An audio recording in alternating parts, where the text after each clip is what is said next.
Hey guys, I'm James from the Omnic Post with an update on Overwatch 2. So, these last few weeks I've been on vacation. It happens. Even wannabe Reinhardt impersonators need a break once in a while. And I'm going to be honest, while I had an amazing time, I did keep a close eye on my phone. I was kind of worried that Blizzard was going to drop all of the Overwatch 2 info at the moment that I stepped on the plane. They tend to do that. But this time around, they didn't. Well, a few days in, they invited their favorite YouTubers and streamers to Disneyland, or close to Disneyland, and made them sign an NDA. They flipped off the rest of us and locked the doors of their campus. Even a week after the Creator Summit, it remained eerily quiet. And it does seem that those doors on the Blizzard campus need some fortifying. Now, before I dive in, let me warn you that there's going to be very light spoilers in the rest of this video. Nothing that you might not know already, but better be safe than sorry. Alright, now that we got that cleared out, it all started when someone noticed that the description on the Watchpoint pack changed. Well, for a short time. After they noticed their error, they changed it back promptly. But the internet remembers. And in case you don't remember what the Watchpoint pack is, I can't blame you. They started selling these a few weeks before the second beta, because buying the pack guaranteed you beta access. On top of the first season battle pass, 2,000 virtual currency, 2 legendary skins, and a few surprises. I'll come back to that in a minute. Now you can still buy the pack, but that beta access, yeah,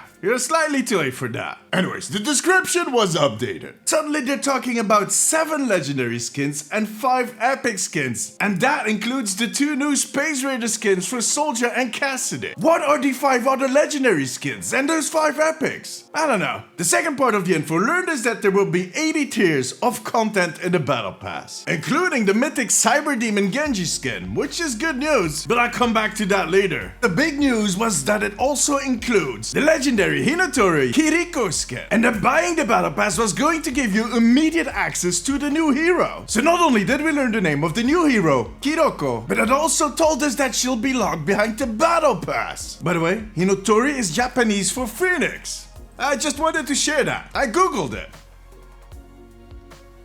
The first reactions to that news were explosive. Heroes behind the paywall? Who does that? To be honest, quite a lot of games do that. But okay, that is not an argument. In a game where people are supposed to switch heroes to counter the enemy picks, locking a hero behind a paywall is kind of a bad idea. However, John Spector, the commercial leader for Overwatch, was quick to respond to the leak and kind of confirmed it. But he also explained that that hero unlock will be on the free path of the battle pass, so you won't have to pay for it. And that there will be a way to unlock earlier heroes in case you miss a season. But that was not enough to temper the storm that was brewing. The community was extremely divided. Some started calling it play to win. Others even cancelled their Watchpoint pack. There were people that started burning Overwatch game cases. There was one guy, and I think he was very, very drunk. Still, but in the end, we did not have enough information to make the final call. Because they could put the hero on tier 1, tier 5, tier 20, hell, even tier 70. We didn't know. We don't know their reasoning. We didn't know how you could unlock them later. Still a lot of questions. Now, personally, I saw in this a way to kind of spread the rollout of the new hero, which kind of helps with the insta locks and balanced queues. And yeah, it does sell a few more battle passes for Blizzard. It could be okay if they do not put that hero lock too high up. So I decided to wait for the official information, jumped in my rental car, and went for dinner. Now later, while I was sipping from a tasty cocktail, my phone started really rumbling. It seemed that someone had leaked a work-in-progress version of the animated short for Kiriko, the complete animated short. Now people were quick to accuse Blizzard of leaking this video on purpose, as a way to counter the backlash that they faced that morning about the other leak. And to them I say, no.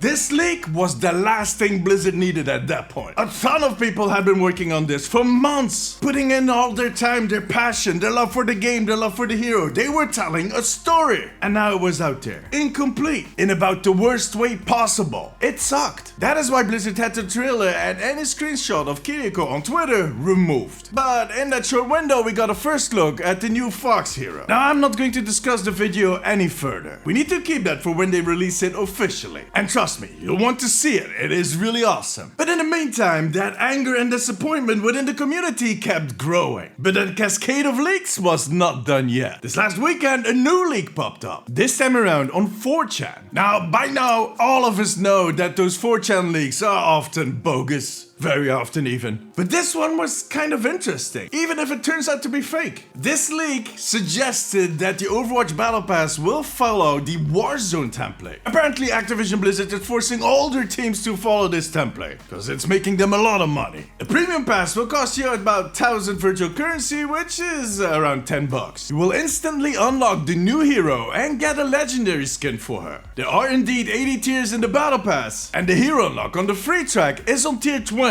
which is rather high. According to the leaker, it should take you 12 to 15 hours to unlock her. That's long. They also claim that the mythic skin will be at tier 50, which according to a lot of people is kinda low. But I actually discussed this in a video a few weeks ago. It makes sense that they would put it just over half, at least the base version of that mythic skin. And in the following tiers, they start handing out the customizations to keep the big ones, the recolors, for the last tiers. Now this leak might be fake, but we do know that the mythic skins are going to be in the Battle Pass, and like I said, I'm pretty happy about that. I was kind of worried that they were going to make it a shop exclusive item because of the survey they did a few weeks ago, where they were polling about the prices. Extremely steep prices. Now, the second shocker in that latest leak is that you'll need to have all heroes unlocked to play competitive, which kind of deals with the counter pick argument from earlier. But for people that join the game in 2 years, that is going to be a huge task. They will have to unlock every single hero since the release of Overwatch 2 to play competitive. And yeah, sure, unlocking these heroes will happen through simple and basic challenges, but still,